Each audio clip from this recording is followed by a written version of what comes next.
Track 30, Unit 4B.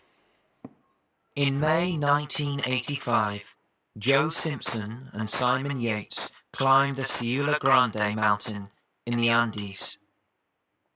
It's a dangerous mountain, but Simpson and Yates were very experienced climbers and positive about the challenge. The sun was shining when they left their tents on the first day, and everything went well. 3 days later, mountain, but they didn't stay there long. It was snowing, and the weather was getting worse. While they were going down the mountain, Simpson fell and broke his knee. Yates tied a rope between them and slowly lowered Simpson down the mountain with the rope. Some time later, when they were getting nearer to the bottom of the mountain, Simpson slipped and fell over a cliff. For an hour, Yates held the rope while his friend was hanging in the air. But the rope was getting too heavy, and it was pulling Yates off the mountain. Simon Yates had an impossible decision.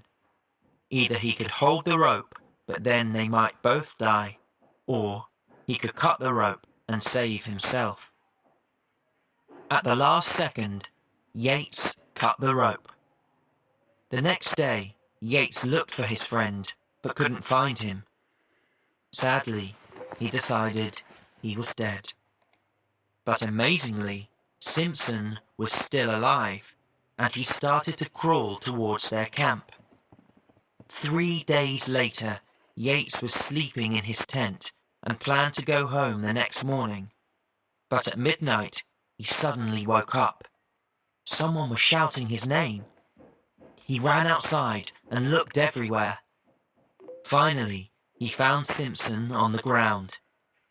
He wasn't moving, but he was still breathing. Yates carried him to the tent, and Simpson survived. Later, their story became famous as a book and a film.